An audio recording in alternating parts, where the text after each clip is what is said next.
Art and craft item வாங்குறதுக்காகவே மால்க்கு கிளம்பி போன ஒரே ஃபேமிலி நாங்களா தான் இருப்போம்னு நினைக்கிறேன். ஆக்சுவலி அது ஒரு சாக்கு தான்.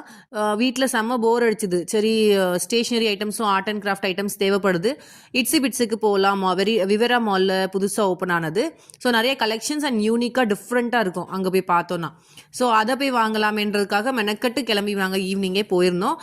அதே மாரி நெறைய டிஃப்ரெண்ட்டா வச்சிருந்தாங்க பார்க்கறதுக்கு. என் பையனுக்கு வந்து ஆர்ட் பெயிண்டிங் ஒண்ணு பண்ண வேண்டியது இருக்கு. ஸோ அதுக்கு கேன்வாஸ் போர்டு, அப்புறம் நிறைய டிஃப்ரெண்ட்டாக இருந்து அங்கே போய் பார்த்தாலே ஒரு 1 to 2 hours சாலிடாக ஆகும். ஏன்னா அந்தளவுக்கு ஒன்றுலேயுமே different colour shades, different models.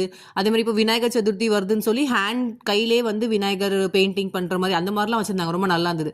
So அங்கே நமக்கு தேவையானதெல்லாம் வாங்கிட்டு பக்கத்துலேயே வந்து பசங்களுக்கு வந்து கார் விளையாடுறது இருந்தது. ஸோ 2 பேரும் ஒரு ரைடு போயிட்டு வந்தாங்க. நான் என் பாட்டுக்கு ஒரு ஓரமாக போய் உட்காந்துட்டேன். நீங்கள் என்னமோ போய் ரைட் பண்ணுங்க அப்படின்னு சொல்லிட்டு நான் உட்காந்துட்டேன். அவங்க 2 நல்லா ஜாலியாக ரைட் பண்ணிவிட்டு ஏதோ அவங்களே பார்க் பண்ணுற மாதிரி சீன் போட்டுட்டு இருந்தாங்க. அவங்க வேலை முடிஞ்சோடனே அடுத்தது என்ன பசிக்குது அப்படின்னு சொல்லி ஆரம்பிச்சிட்டாங்க. சரி, டின்னர் சாப்பிட போகலாம் அப்படின்னு சொல்லிட்டு டிசைட் பண்ணிட்டு ரோட் சைட் ஷாப்லேயே போகலான்னு திங்க் பண்ணோம். என் பாப்பா அதுக்கு ஒப்பறி வச்சுட்டேன், நல்லா அங்கே உட்கார முடியாது அப்படின்ட்டு. பட் ஸ்டில் அவளை சமாதானப்படுத்தி சாப்பிட்டுட்டு